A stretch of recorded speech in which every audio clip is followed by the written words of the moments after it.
Hi everyone, Stepan here. I'm going to continue the Catalan series with a simple option which white can use to avoid everything we've been looking at in the last 8 videos. So this is a way for white to avoid a ton of opening theory, mainline opening theory in the Open Catalan.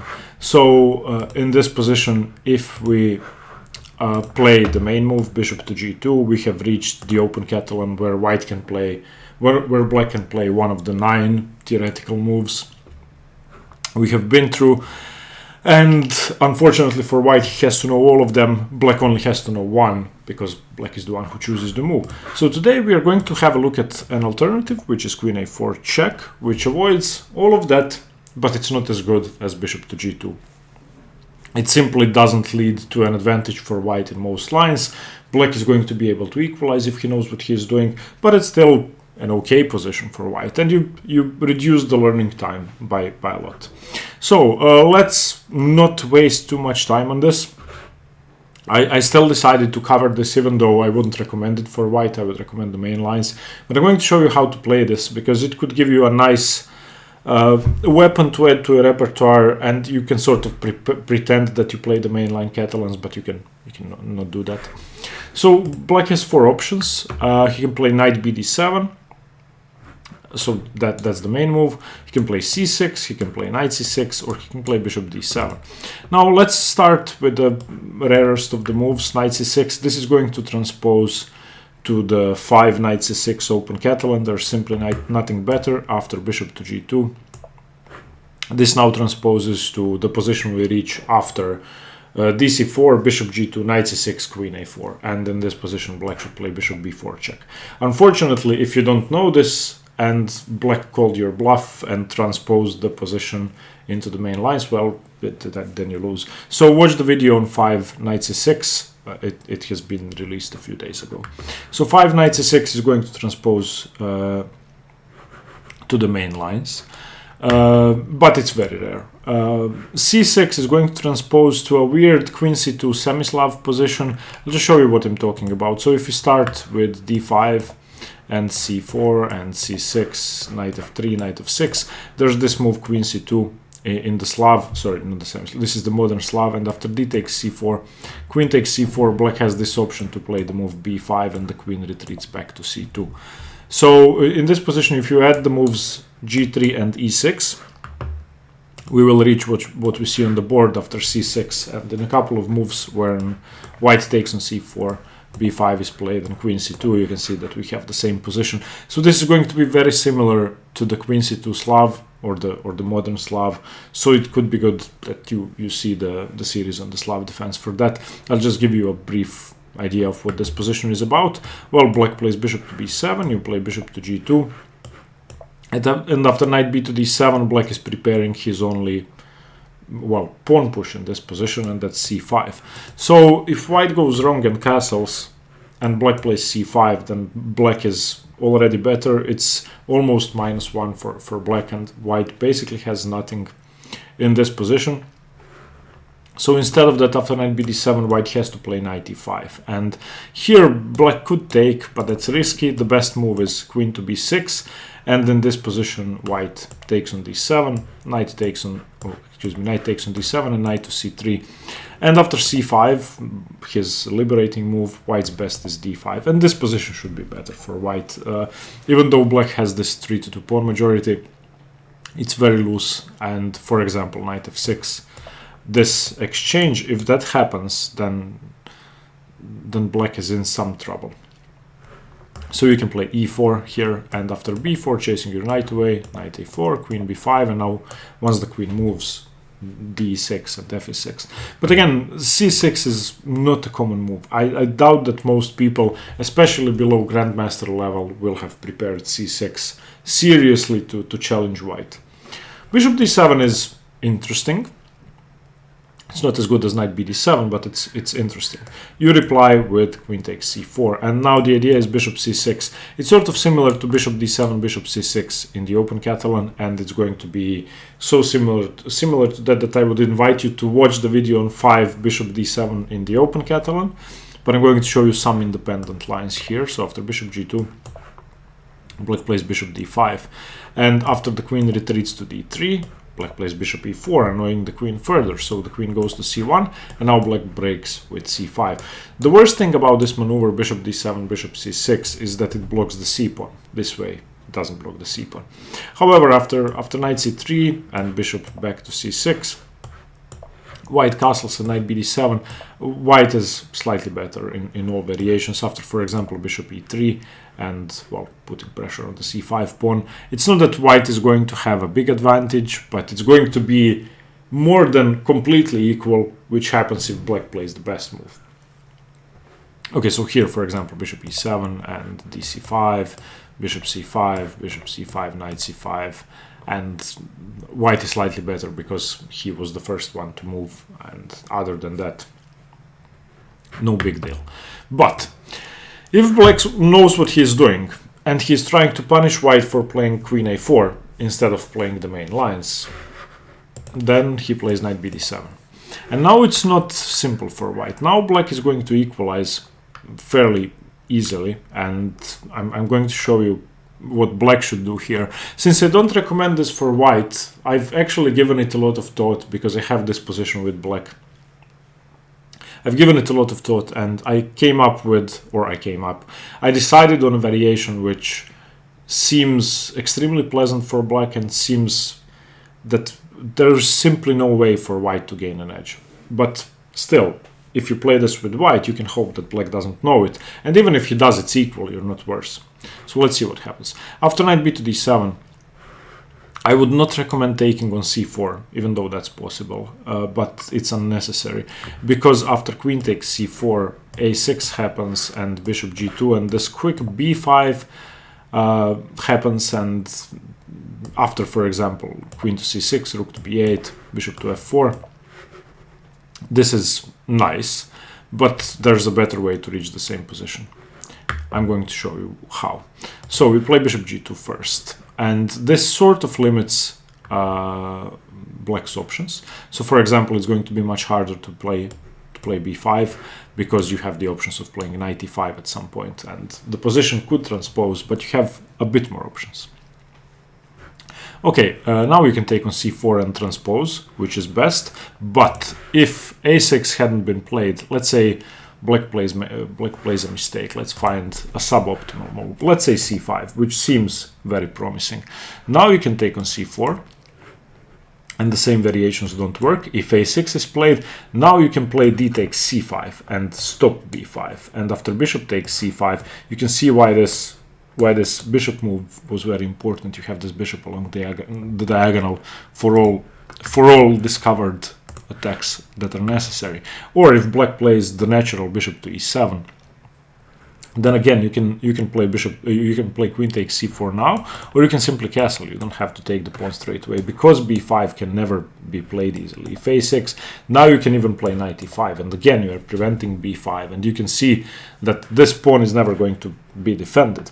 One more thing, if it comes to you taking on c4 with the knight, I'm talking b knight, that's more common, but you can also take with this knight, then usually white should stand very well, and this knight coming into c4 is going to prevent e5, which means that the only way to liberate this bishop is going to be b6 or b5, which is going to require black to play rook b8, etc, etc, etc. So let's just simplify this. So we play bishop g2 instead of queen takes c4. If black plays a6, then you play queen takes c4. Anyway, you have transposed, but you have given black a chance to go wrong. In this position, after queen takes c4, which is after black has played absolutely the best moves, the engine says this is equal or slightly better for black, minus 0.3, minus 0.3. That's not a lot. So b5 played, and you play queen c6. This is the position we already saw. Now, we are going to be looking at a simple pattern, and that's bishop f4 and putting pressure on the c pawn. What black wants to do, and what black has to do, is chase the queen away with bishop to b7 and play c5. If black chases the queen away and plays c5, he is better. And that's the reason why the engine says it's equal or slightly better for black. But for the moment, black's position is hard to play. If black doesn't know the exact plans, then he could be in trouble. And also white is quick to castle. So we are going to look at two options, rook a7 and rook b8. Rook b8 is the main line, but I would recommend the move rook a7. I'm going to explain why. After rook b8, we have this annoying idea of bishop f4, which of course makes bishop b7 impossible. And if bishop b7, then queen takes c7. Now, why rook a7 instead of that? If we try bishop f4 now and bishop b7, now queen c7 is impossible. If you take on c7, simply queen takes c7, bishop takes c7, and bishop takes f3. And if you move this bishop, I take this one. If you take here, I'm simply a piece up, and white can resign. So that's why rook a7. Let's just follow rook b8 for a while. It is the main line, so we should cover it. So the way to punish rook b8 is to play bishop f4. Now rook b8 is the main line for a reason. It does support this pawn moving forward, and it also makes a5 possible. So we play bishop f4, and of course black doesn't blunder with bishop d7. Instead we go for this very forced line, which starts with knight d5. Now this defends c7, attacks your bishop, and threatens bishop b7. So there's only one move. You have to play bishop g5, which now, if bishop b7, you can just take, and you're fine. Okay, so bishop to e7, challenging that bishop. Now we follow the line. Bishop takes, queen takes, and knight c3. Now, there are two moves here. One of them leads to a position that's much better for white, and that's knight b4. So even though that's the most popular move, don't play it. The best move is bishop b7. Let me show you what happens after knight b4. White, of course, takes on c7, and black checks on c2, winning the exchange. But after king to d1, or king to d2, but king to d1 should be better, knight takes a1 can be played, and you now play knight e5, and you are in the middle of black's position. If this knight moves, then of course you can take the rook, so queen to d8 is one of the most popular ways to play this. And after takes, knight c6 check, you get your exchange back, and slowly continue with either king d2 or king c1 and pick up this knight.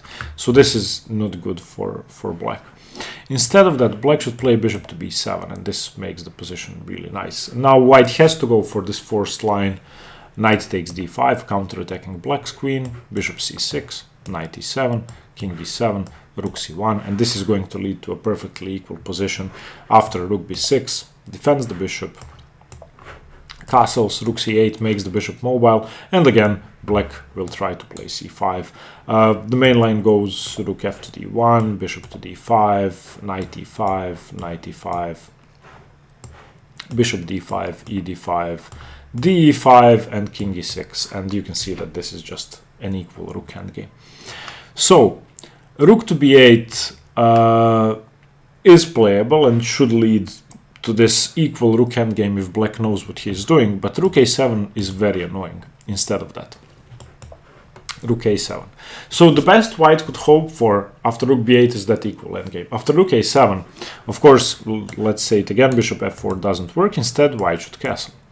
And black now plays bishop b7, and of course the c7 pawn is not hanging. So the queen retreats. So this whole queen c6 thing, which is the best way to play, simply failed because black plays c5. And now white has to play very energetically, but the bishop is on b7. It's defended. The rook is not on a8. You simply don't have the usual Catalan pressure, and black already played c5. Black is 2 moves away from castling, and it's simply impossible to generate enough play to start an attack in any way, any sensible way. So a4, just trying to blast open the position, and queen a8, and this is a very annoying move. dc5, bishop c5. You can try b4 here, and if that's taken, you can play bishop e3, challenging the exchange, but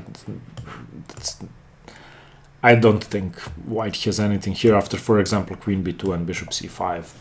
Black should be fine. The only problem is that the king is in the center, and this, again, with best play should lead to an equal position. So let's Let's see what happens. For example, bishop c5, knight c5, knight b to d2 challenges the bishop, bishop d5, ab, rook a7, queen a7, queen b5.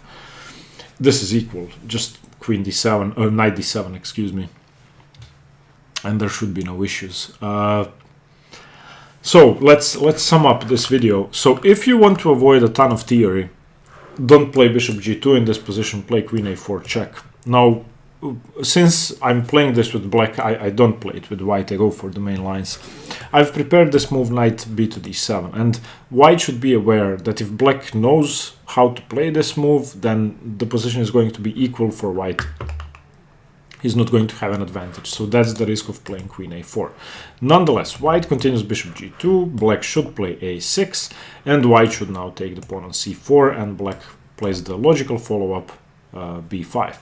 The queen now goes to c6, and black has two options, either rook b8 or rook a7. If rook b8, then white can play bishop f4, excuse me, and put pressure on c7, so black should continue rook a7.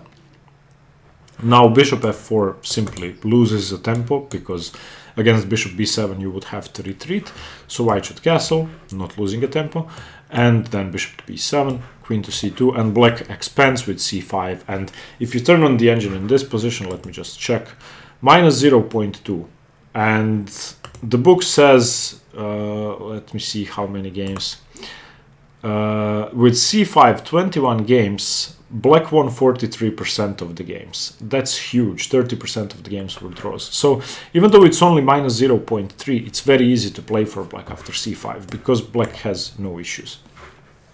So if you want to avoid mainline theory in the Open Catalan, play queen a4, but play it, well, knowing that you're risking a lot.